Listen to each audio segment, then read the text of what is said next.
after the incredible falling in 2020, The Dead Don't Hurt is your sophomore work as a director, but you also wrote the script. Do you remember the first initial thought that led to this film?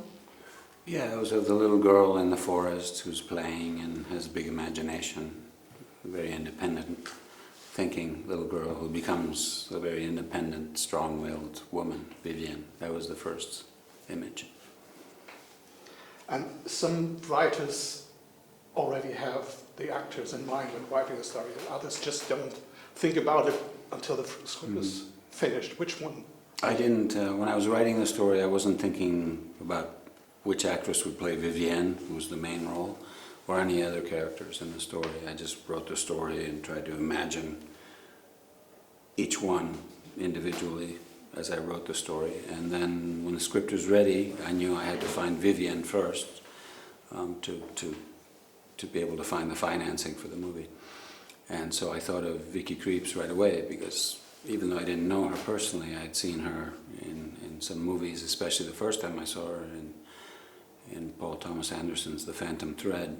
I thought she had a great presence, and physically she could seem like a person from that time, and she had a quality that I was looking for in the character of Vivienne, which is an ability to transmit an inner strength even in silence, you know, that she would have a lot of power inside, and strong screen presence. And so, you know, I had to think of some other actresses too, because I didn't know if she would be available, but when I sent it to her, she reacted immediately and she liked it, so we were very happy about that.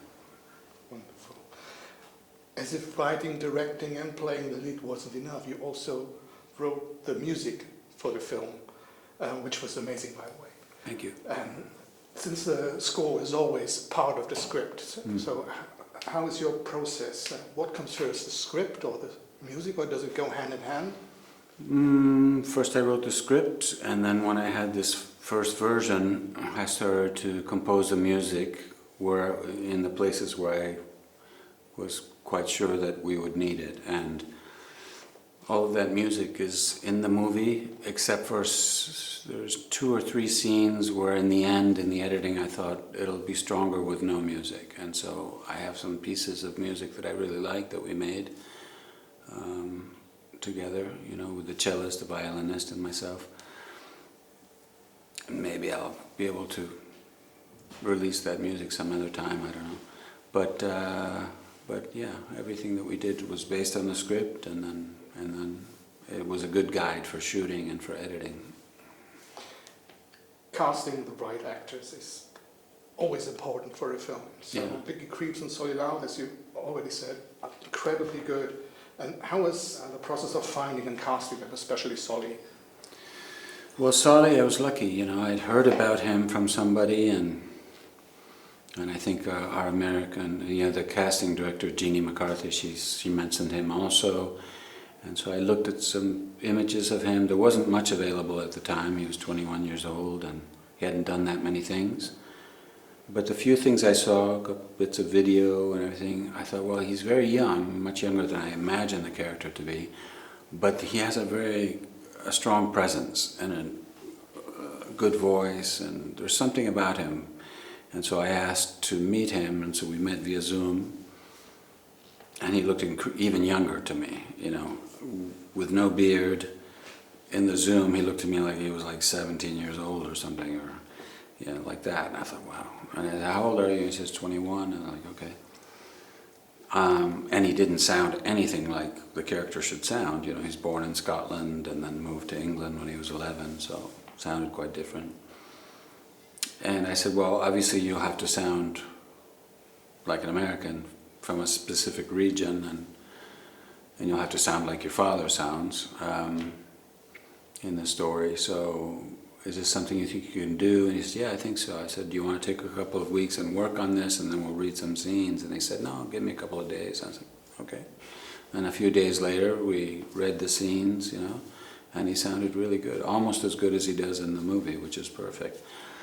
And so I was very happy about that. And then I asked him, can you grow a beard a little bit? And he said, how much time do I have? Because I have red hair and it takes a long time.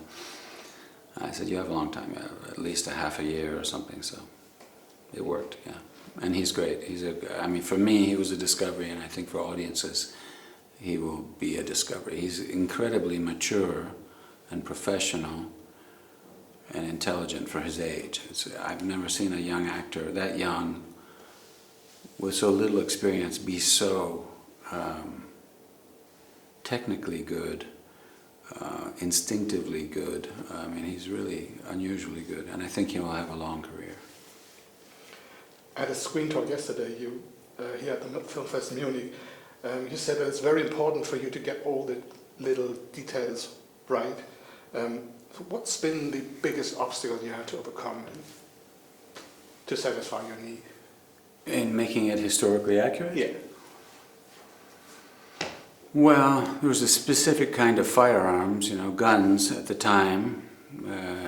In the next 8 to 10 years, at that time period, the firing mechanisms, they evolved technically. So to find the specific firearms to be accurate and enough of them to be in the movie, that was a bit of a challenge, but we found them eventually.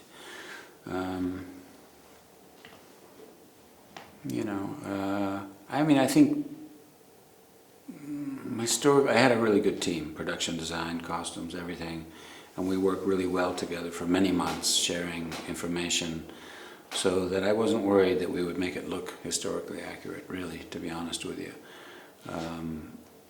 The most challenging thing we had as a team was the budget and the days we had to shoot. It was a big story. There's even a few scenes that aren't in the movie that will be probably extras on the Blu-ray. So we did a ton of material. When you look at the movie, it probably feels like it cost twice as much, and that we probably had twice as many days to shoot it than we really did. We shot it really fast, but we were really well prepared as a team, very efficient. We made the most of every day and really accomplished a lot.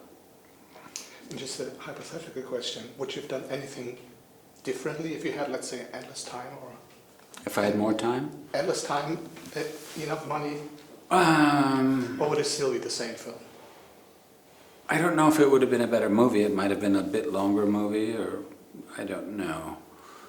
I don't know that we would have done anything. I like the way the movie looks. I'm happy with every aspect of it. I'm not really... I think it would have been slightly more relaxed some days where we had a lot of pressure because of the limited time we had.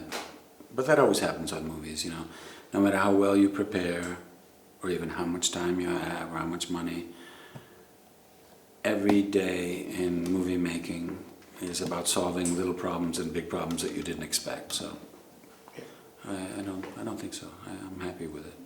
You could be. It's a wonderful film. Thank you. Let's wrap up our little talk with a quick look into the future. Is there anything on the horizon you can already talk about? What's coming next?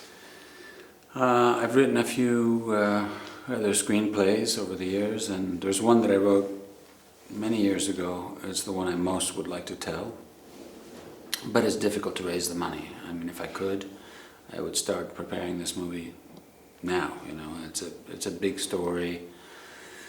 It would need more of a budget than this last one. Lots of horses, and it's all indigenous people and in indigenous languages. So one of the difficult things is I can't put a movie star in one of these roles. So it's harder to raise the money. But I think it's a kind of story.